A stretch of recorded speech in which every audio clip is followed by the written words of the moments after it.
After I shot this video, AJ Brown put out a tweet saying Philly media is lame. We always put out some BS. It's some BS every day. You see why nobody likes us? Because we don't like us. It's literally something every day. Something in that matter. I do agree with him. I definitely agree with him. I mean, it is something every day, and I got a feeling sometimes we don't like each other.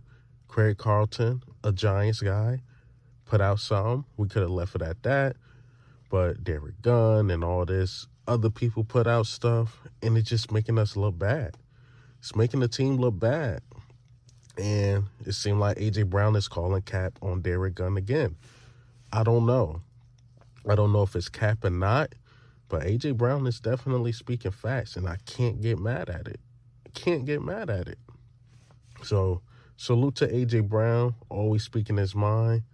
And again, I'm supposed to be making content about free agency and draft, and we're still talking about the epic collapse and what happened. But I hope you guys enjoyed this video. This is Eagle Owl, and today I will be talking about Adam Schefter shuts down the Craig Carlton rumors. Also, Jalen Hurts under pressure due to that contract. Lastly, Nick Sirianni was emotional after we lost Big Dom. But let's get straight into it.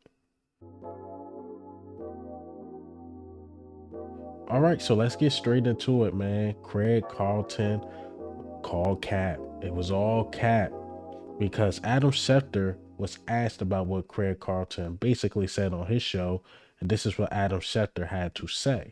I'm even not to call it a report. You had a broadcaster saying he knows the real reason that the Eagles season collapsed last year, but he wouldn't share it and talk about it. When you look at what happened to the Eagles and what you know about what happened to the Eagles down the stretch, can you point to anything that you could lend an ear to, or was it more of a breakdown collectively across the board, coaching, playing, and all kinds of other factors? But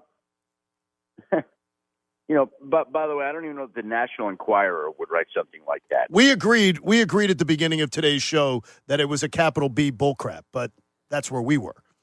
And by the way, I texted somebody in the organization yesterday. I'm like, what is this? And the text back, the quote was, none of that S word happened. None of that S happened. Good.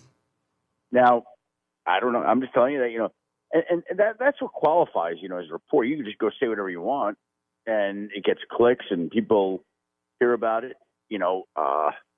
Was somebody with another player's woman, or who knows? Who knows?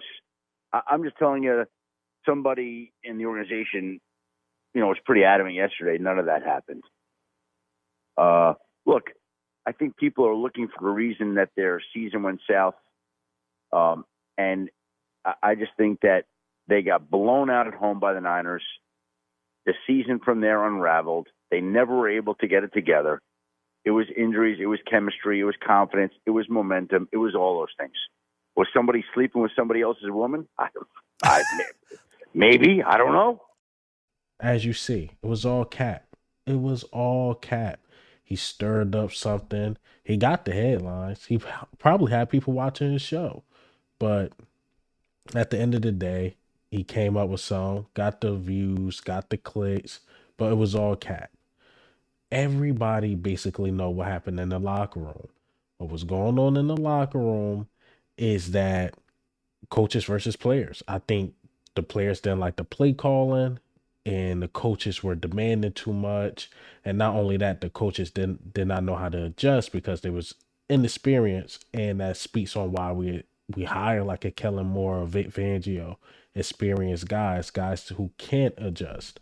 But I think Brian Johnson and those guys were not ready. Then you got a head coach that's really not good at calling plays, just simply not ready. But Craig Carlton got his feelings, put out a couple tweets. Instead of going at Adam Schefter, he decided to go at Eagles fans, and this is what he tweeted out. Craig Carlton had this to say: Eagles say there's no locker room issues, and you sheep just follow along and go bye-bye like it's the gospel yet. Every story from December to January about them was the locker room discord leading into the Tampa Bay more tomorrow on FS1. Now, we'll be fools to watch. We'll be fools to watch. Let's just wait till the clips come out because I don't think it's nothing.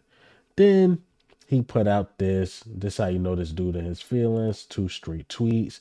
And then he said, Eagle fans are funny. Instead of going to Adam Schefter, he's coming at us. But tough guys for sure. But apparently also a bunch of snowflakes whining all day about me saying, I know what happened in Philly. Didn't say what it is. Just know I know what it is. Interesting off season for sure. Maybe adding Saquon to replace Swift. Now, if we add Saquon to replace Swift, I wouldn't be mad at that. So I don't know what he's talking about. This Craig Carlton guy, trust me, he knows nothing. Again, he knows nothing. He's just talking out of his behind, getting the clicks, getting the views. Hell, by the time I put this out, tomorrow, his show gonna be on 7 in the morning. Nobody's watching it. Then it's gonna be some headline, and then he's gonna hint probably that he's spilling the beans, and he's really not. So Craig Carlton, you got called for your cat, bruh. You got called for your cat, bruh. All right, so let's get into the meat and potatoes, man. I believe I reported on this somewhat yesterday with John McMullen, article about Jalen Hurts being under pressure due to that contract. But this is what Derek Gunn had to say, and it actually stir up the Eagles community. All right, so Derek Gunn, according to sources, when I seen this, I thought this wasn't his real page, but I clicked on it. It was really Derek Gunn. So according to sources, Jalen big contract pulled in numerous directions on and off the field, put him under a lot of pressure. He didn't handle it well. And then also bit Dom suspension, dash control Sirianni emotions on the sidelines and his absence. Nick gets in numerous arguments with players and coaches during games. Right, so that had Eagles land or Eagles Nation in uproar. So the Jalen Hurts thing, I wasn't too mad at because I told you I read the same thing basically, but he worded it different. And I probably would have worded the same way. Jalen Hurts' big contract, not saying that, it changed him personally. I think it was just too much distractions. I won't even use the under pressure thing. I think after he got paid or after the Super Bowl, Jalen Hurts became a big commodity. This guy, Hulu, Jordan, and all this, the magazines, the short off season could have been a bit distraction for Jalen Hurts for him to really focus on his game because honestly, he got to get to his money. Short off season after a Super Bowl loss, then you don't hire the right coaches to mold him to get him to the next level. It was just too much, in my opinion. I think it was too much. And now you see, like, it's a difference. It's been really quiet for us, the players. I believe they just getting to work. You rarely seeing Jalen Hurts on anything at this moment, which is a good thing.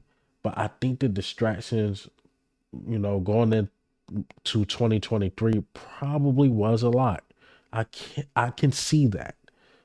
But I think the under pressure thing is getting overblown in my opinion. I think it was more of, damn, these coaches can't coach. I think it was more of that than being under pressure. But to not say like the other things did not factor in, possibly, probably was too much off-season stuff. But according to John McMullen, he said like Jalen Hurts is getting back to work. And then John McMullen spoke to this NFL exec that told him that. So I'm not sure who the exec is. So I think Derek Gunn is alluding to the same thing. Now, as far as the Nick Sirianni thing, I hate playing a 50-50, but I gotta play the 50-50 because I see fans saying like, yeah, we did go 1-5 without Big Dom. And yeah, Nick Sirianni, there was an infamous one when we was playing the Giants and he was yelling at the linebacker coach, and then Hassan read it that AJ Brown gave him this stare like, man, this MF. Man, this MF. You remember that? It was that was during when Big Dom was on suspension. But Big Dom was always the mediator on the sideline. But they said when he wasn't on the sideline, those games, Nick Sirianni got out of hand.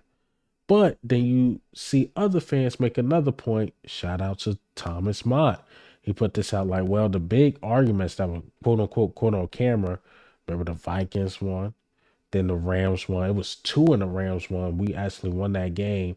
And then there was the Chiefs won. And we won those games. So there was always a disconnect with the coaches and players winning and losing. But to say Big Dom played the big role, I doubt that. But I can see why that possibly was said to Derek Gunn. I honestly think it was just inexperience and the coaches wasn't ready to say like Big Dom and this Jalen Hurts thing, this and that. We just had inexperienced coaches with great players who simply just wasn't ready. Sometimes that's why it's really good to have a head coach as a really good play caller. Like, for example, like the Chiefs, because Andy Reid, no matter what offensive coordinator he got, he's going to make them look good. Nick Sirianni need good offensive play callers around him. Like even the guy Sean McVay, coordinator is in Los Angeles. We know Sean McVay got a big role in that. See, like Nick Sirianni, even though he had Brian Johnson, Nick Sirianni wasn't ready for that role. So I think it was more of that than anything. Than anything anybody saying. Inexperienced coaches versus great players. And it just didn't mesh well. So all this other stuff I think is nonsense. And I think it's just more headline trying to get some clicks a little bit. Why I believe Derek Gunn a bit. I do, because he's been with the Eagles 20 plus years as a reporter. He got some really good insiders. Just got to keep a real pause. And more like Craig Carter, no. But again, I think the other stuff like the Jalen Hurts under pressure thing, the bit down thing is being overblown. But hey, man, what do you think and how do you feel about the news today? Adam Schefter calls cap on Craig Carlton. Also, the Nick Sirianni thing basically needs somebody for emotional support. Uh, Sound pretty crazy, but I guess. And Jalen Hurts, man, Jalen Hurts. Look, I think he'll be fine. But this is Eagle Al.